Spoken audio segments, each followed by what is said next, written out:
A terapia cognitivo-comportamental sempre vai trabalhar com o objetivo da gente produzir mudanças nos pensamentos, naquele significado do pensamento do paciente, transformar a emoção em um processo naturalmente assertivo no comportamento humano, e isso proporciona, de certa forma, uma autonomia para que a pessoa ela consiga ter uma vida mais funcional, mais assertiva, mais produtiva, e é tudo que a TCC propõe nesse sentido.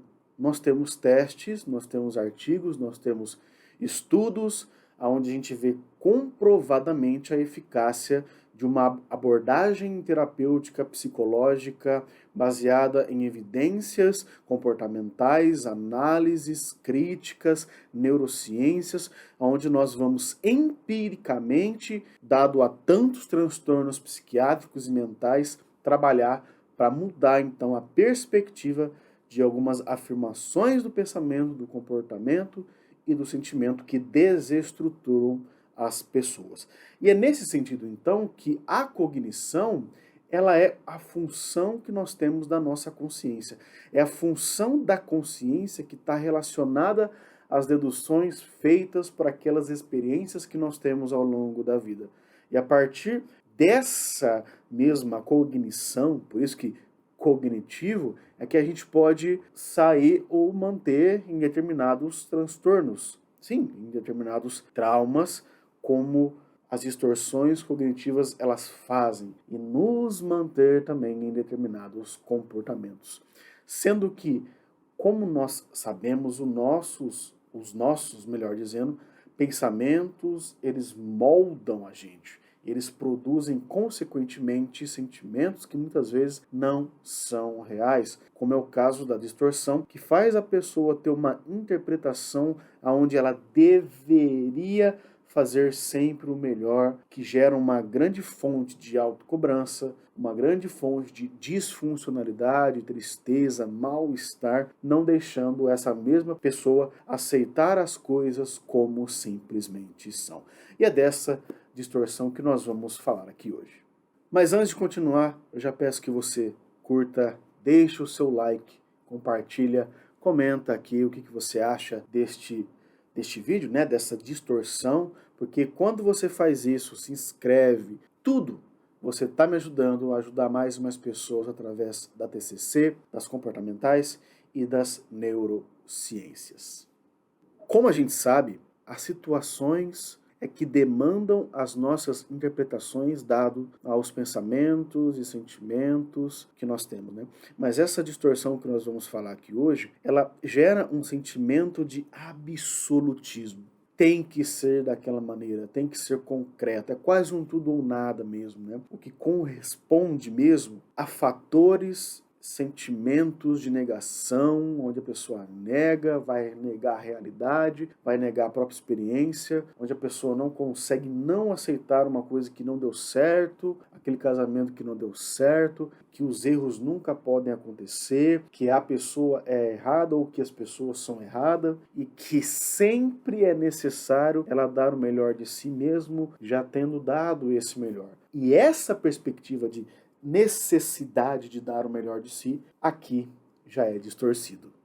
Por que já é distorcido? Porque nesse sentido, as expectativas da pessoa é que não correspondem àquela realidade, aquele ambiente, aquela situação, e vai deixando não apenas o pensamento da pessoa inflexível, mas todo o comportamento que ela vai emitir. Toda aquela emoção, todas aquelas reações que ela tem, tratam-se de disfuncionalidades. E até mesmo a pessoa, ela julga nesse sentido o comportamento dos outros como deveria ser, como precisa ser. E esse tipo de padrão de pensamentos distorcidos está, com toda certeza, relacionado com questões como baixa autoestima, expectativas irrealistas e a intolerância, aquela frustração que a pessoa tem. E essa pessoa leva, num sentido mais bioquímico, mesmo químico do nosso cérebro, durante muitos anos, essa perspectiva muito mais emocional, ali em ativações límbicas, corticais, do que em uma ativação ali do pré-frontal mesmo, e aonde a gente deixa então essa parte muito mais emocional, ela E os comportamentos, então, não necessariamente são comportamentos imaturos, não necessariamente são pensamentos imaturos, mas são pensamentos e comportamentos distorcidos que geram ainda mais padrões comportamentais rígidos ali, onde a pessoa fala, olha, eu tenho, eu devo, eu sou obrigado, aquela pessoa é obrigada a fazer isso, aquela pessoa deve. Nada nesse sentido, mesmo que ela tenha essa rigidez, é algo que vai gerar prazer nela, muito pelo contrário. Isso gera muito sofrimento, essa distorção dessas afirmações rígidas geram muito sofrimento na vida da pessoa, porque o sentimento envolvido é sempre de obrigatoriedade, é sempre angustiante, de que as coisas precisam e devem ser feitas daquele jeito, do melhor jeito, ou do jeito mais perfeito possível, e a condição, nesse sentido, para dar certo, tem seu significado no que a pessoa impõe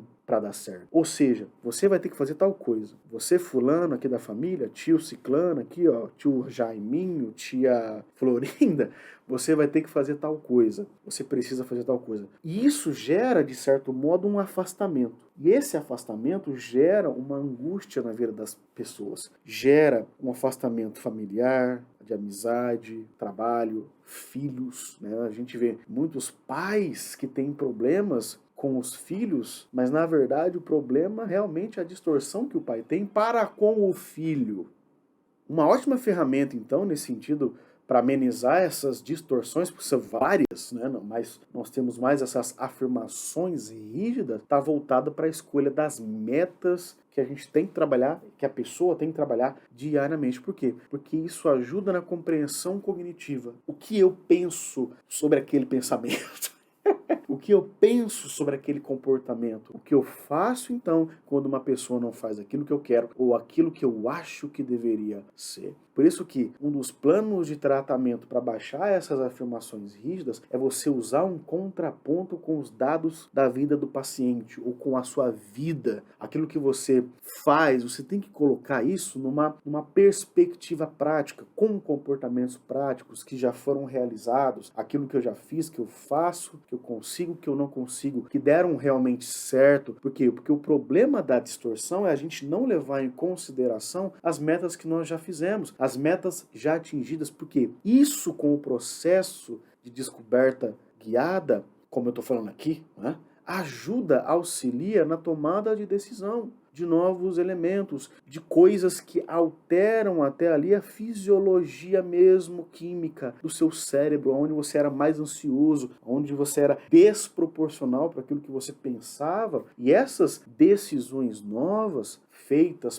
por você, por pessoas à sua volta, elas auxiliam a você olhar para uma amiga nossa, que eu sempre falo aqui, a tal da realidade, para o ambiente. Isso vai ajudar você a modificar até mesmo os seus motivos, aquilo que você acredita, aquilo que você crê, pelo qual você está sofrendo, por que você está sofrendo, o que isso auxilia ainda mais na maneira com que você vai ter práticas comportamentais muito mais funcionais para que as metas realistas que você coloca no papel, se vocês que estão assistindo esse vídeo buscarem outros vídeos, eu sempre falo, coloquem as metas realistas no papel, escrevam e tragam para a realidade, para não ficar geral, generalizado aquilo. Traga sempre para uma realidade concreta, não algo fantasioso que está na nossa cabeça, porque isso vai minimizando aquelas afirmações negativas, aquilo que é ruim, algo que eu não consigo fazer, e vai potencializando a solução de problemas reais, o que ameniza ainda mais as dificuldades que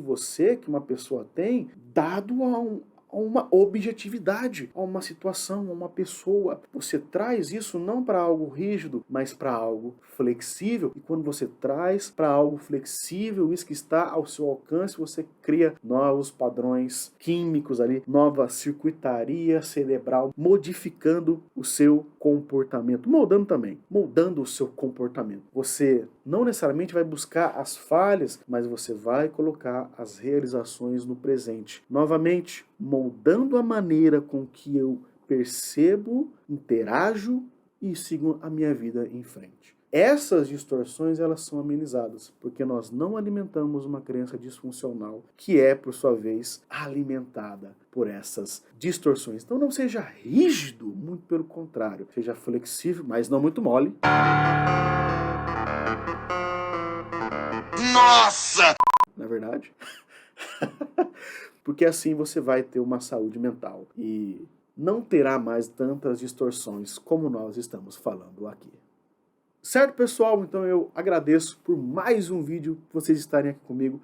Não se esqueçam de deixar o seu like, curtir, comenta, compartilha, se inscreva no nosso canal, ativa o sininho de notificações, porque fazendo assim, vocês me ajudam a ajudar mais e mais pessoas através da psicologia cognitivo-comportamental, TCC, neurociências, aqui no YouTube. Certo? Grande abraço, até a nossa próxima sessão, não. Até o nosso próximo vídeo e fique bem. Tchau!